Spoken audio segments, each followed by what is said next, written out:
تو آئیے آج ہم قرآن مجید کی ایک بہت ہی خاص اور اہم سورہ پر بات کرتے ہیں، سورۃ البقرہ۔ یہ نہ صرف قرآن کی سب سے طویل سورہ ہے بلکہ اسے اسلامی تعلیمات کی بنیاد بھی سمجھا جاتا ہے۔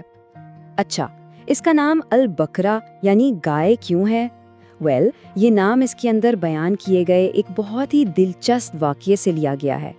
آئیے اس کے اندر کیا کیا ہے ذرا تفصیل سے دیکھتے ہیں۔ جی، پوری 286 آیات ہیں اس میں، اور اسی وجہ سے یہ قرآن کی سب سے لمبی سورہ ہے۔ لیکن دیکھیں، بات صرف لمبائی کی نہیں ہے، اصل میں تو یہ عقائد، قوانین اور تاریخی واقعات کا ایک پورا خزانہ ہے۔ تو چلیے شروع کرتے ہیں۔ سب سے پہلی بات جو سورۃ البقرہ واضح کرتی ہے وہ یہ ہے کہ آخر اس کی ہدایت ہے کس کے لیے؟ یہ ایک بہت اہم سوال ہے اور اس کا جواب سورہ کے بالکل شروع میں ہی مل جاتا ہے۔ اس آیت میں فرمایا گیا کہ یہ کتاب المتقین کے لیے ہدایت ہے۔ تو یہ متقین کون ہیں؟ یہ وہ لوگ ہیں جو اللہ سے ڈرتے ہیں، اس کے احکامات پر چلتے ہیں اور ہر برائی سے بچنے کی کوشش کرتے ہیں۔ تو دیکھیں، سورہ نے شروع میں ہی بتا دیا کہ اس کا اصل مخاطب کون ہے۔ آگے چل کر شروع کی آیات میں ہی ایک بہت واضح فرق دکھایا گیا ہے سچے مومنوں اور منافقین کے درمیان۔ ایک طرف تو متقین کی صفات بتائی گئی ہیں، جیسے کہ وہ غیب پر ایمان لاتے ہیں، نماز قائم کرتے ہیں، اور پھر دوسری طرف منافقین کی نشاندہی کی گئی ہے جو زبان سے تو کہتے ہیں کہ ہم ایمان لائے، لیکن اصل میں ایسا ہوتا نہیں ہے۔ اچھا، اس کے بعد جو اگلا اہم حصہ ہے وہ ہے تاریخ سے سبق۔ سورۃ البقرہ میں ماضی کے واقعات کو صرف کہانی کے طور پر نہیں بلکہ ان سے اخلاقی اور روحانی ہدایت حاصل کرنے کے لیے بیان کیا گیا ہے۔ سورہ ہمیں بالکل شروع میں لے جاتی ہے حضرت آدم علیہ السلام کے تخلیق کے وقت۔ یہاں اللہ تعالیٰ فرشتوں کے سامنے اعلان کرتے ہیں کہ وہ زمین پر اپنا ایک نائب یعنی انسان بنانے جا رہے ہیں۔ سوچئے، انسانیت کے لیے کتنے بڑے مقصد کا آغاز تھا یہ۔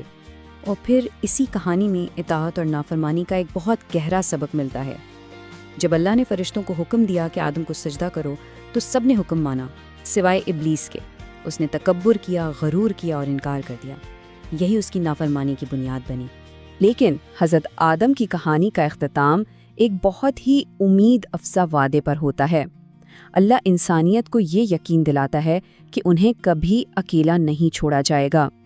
ہمیشہ اللہ کی طرف سے ہدایت آتی رہے گی، اور جو بھی اس ہدایت پر چلے گا اس کے لیے نہ کوئی خوف ہوگا اور نہ ہی کوئی غم۔ حضرت آدم کے واقعے کے بعد سورہ کا رخ بنی اسرائیل کی طرف مڑتا ہے۔ ان کی کہانی پر بہت تفصیل سے بات کی گئی ہے، اور اس کا مرکزی خیال ہے عہد اور پیمان کی اہمیت۔ یہ دکھایا گیا ہے کہ جب قومیں اللہ کے ساتھ کیے گئے وعدوں کو بھول جاتی ہیں۔ اچھا، اب آتے ہیں سورہ کے شاید سب سے اہم حصے کی طرف۔ دیکھیں، مدینہ میں جب نئی اسلامی ریاست بنی تو اس وقت ایک پورے سماجی اور قانونی نظام کی ضرورت تھی، ایک ایسا نظام جو انصاف اور ہم آہنگی پر مبنی ہو، اور سورۃ البقرہ نے بالکل وہی نظام فراہم کیا۔ اسی سلسلے میں ایک بہت اہم تصور ہے قبلہ کا، یعنی نماز کی سمت۔ اسی سورہ میں مسلمانوں کو حکم دیا گیا کہ وہ یروشلم کے بجائے مکہ میں کعبہ کی طرف رخ کر کے نماز پڑھیں۔ یہ واقعی ایک تاریخی لمحہ تھا۔ اس نے مسلم امت کو ایک منفرد پہچان دی۔ اور یہ صرف قبلہ تک محدود نہیں، یہ سورہ زندگی کے ہر شعبے کے لیے ایک مکمل بلو پرنٹ دیتی ہے۔ اس میں عبادات کے اصول ہیں، سماجی قوانین ہیں، معاشی اصول ہیں، یہاں تک کہ انصاف اور جنگ کے اصول بھی تفصیل سے بیان کیے گئے ہیں۔